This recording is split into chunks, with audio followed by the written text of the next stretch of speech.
Rwanda. And as I mentioned, it already looks like there might be cases in multiple districts. So the important part is, of course, international collaboration, early resource management. Rwanda does have a lot better infrastructure and history of public health coordination, right, than many other countries. And so it does give me heart that they have this background and potential emergency coordination mechanism that's going to help them respond better. But this is a tougher problem than it was in Equatorial Guinea.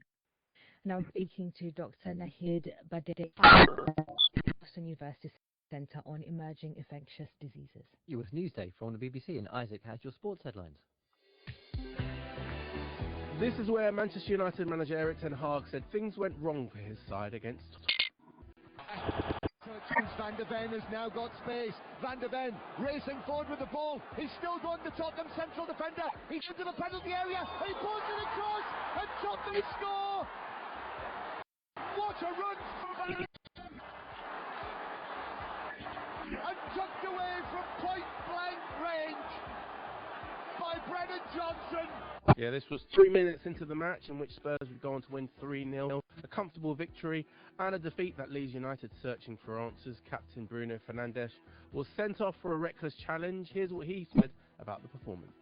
We did some mistakes on the ball. We get punished away, and the game never went the way we wanted. I think after you get the red card, and it gets even worse, it gets more difficult. So I have to appreciate all the effort that my teammates have done to try to return to the game, but that wasn't possible. But they showed great character, and the card had a big impact. Definitely, because we had our chances. That is one thing, and we are downside that we had our chances as well. And it's only 1-0 at that moment. And what's your view of the dismissal? I don't think it's a red card. Pressure's on for the Dutch. United have been poor in the league. Here's BBC Sport pundit Chris Sutton. Why were they still in warm-up mode when the game started? That's totally unacceptable. I mean, Ten Hag now has spent over £500 million, third season, and that's Manchester United. Is that what Manchester United fans want, for them to be deep a team? 2 months down the line, 3 months down the line, do you see Ten Hag, he's been there a long time, making a massive improvement? I don't.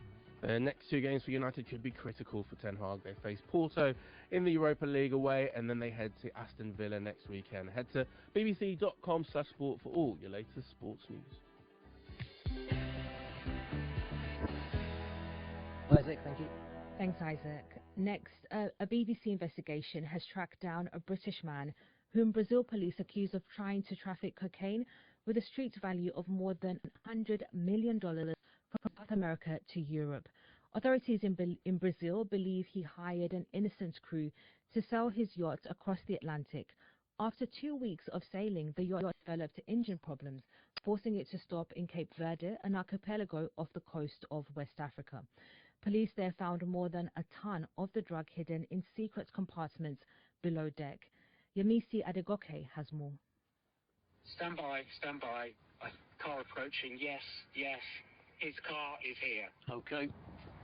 This is the moment our team confronted George Saul. Excuse me, from the BBC. Just wondering if I could ask you a few questions about your yacht, the Rich Harvest. No. Can you explain why more than a ton of cocaine was found on board it? What? Back in 2017. Go away. Huh? Seriously. Saul, who usually goes by the nickname Fox, is an accomplished sailor.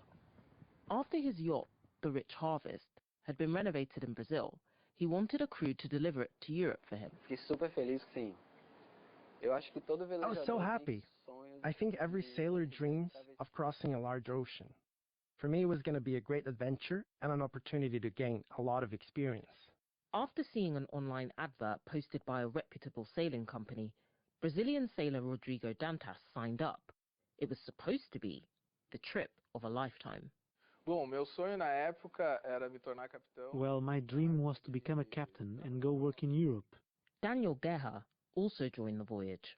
I was super happy knowing that my path to my dream was beginning.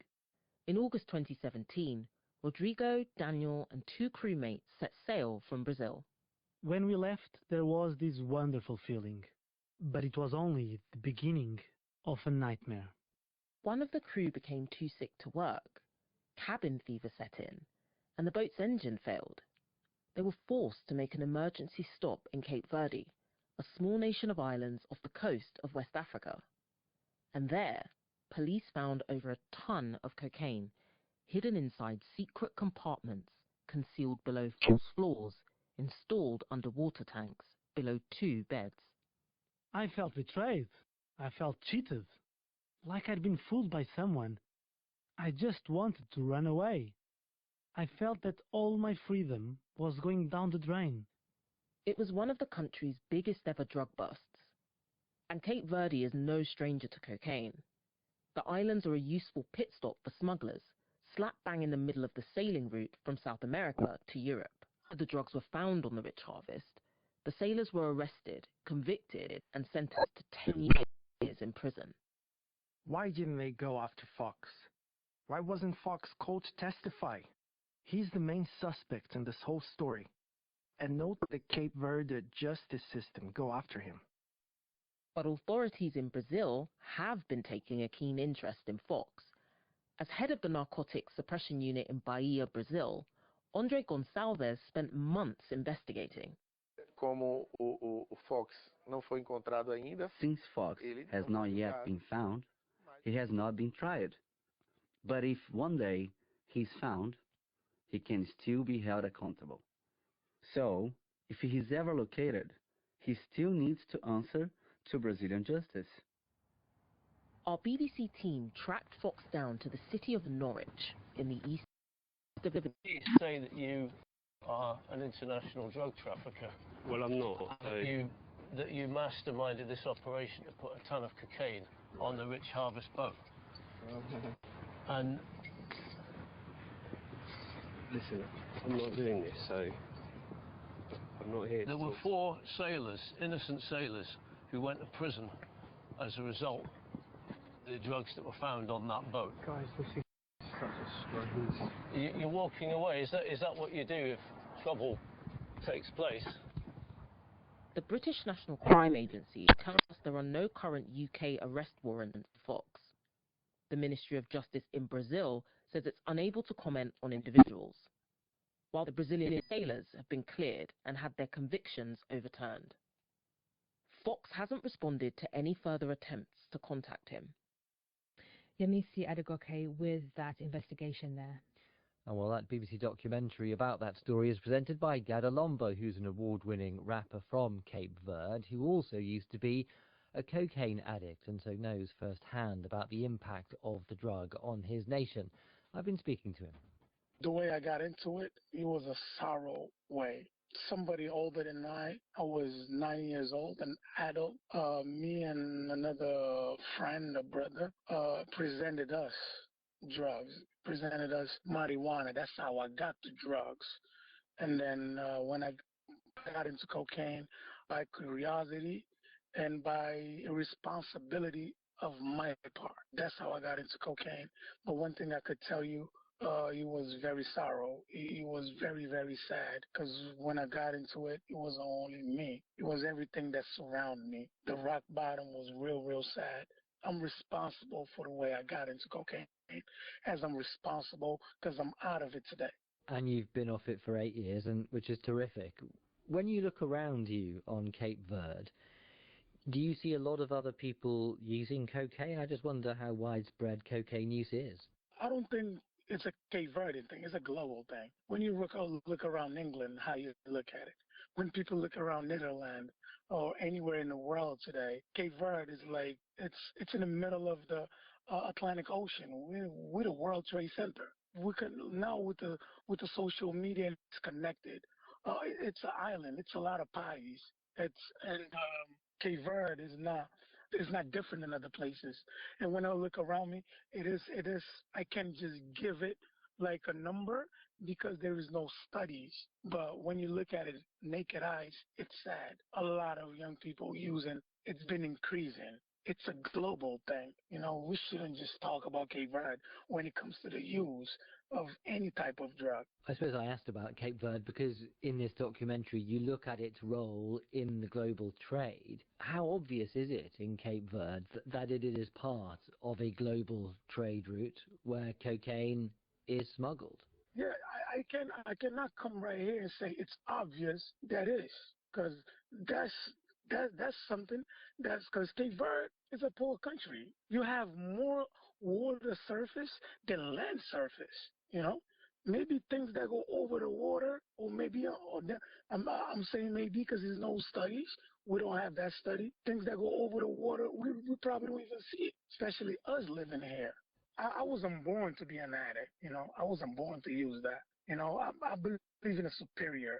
I believe in God. You know, I believe God helped me through it. My family, all the institutions around it, and my will to be sober. Because after I changed my life, I created a project which I go all over the country, some places abroad, and try to rescue and prevent other kids not to go through it. Rapper Gadalomba, and you can see that documentary on the BBC website. You're listening to the BBC World Service, and here's what's happening in the studio this week. A world exclusive. The opening sentence of the first draft. This may change, of course. Usually, nobody sees the first draft. So we're the first? Yeah. Join me, Andy Martin, with the crime writer Ian Rankin as he creates his next thriller. In the studio, Tuesday at 3:30 and 12:30 GMT.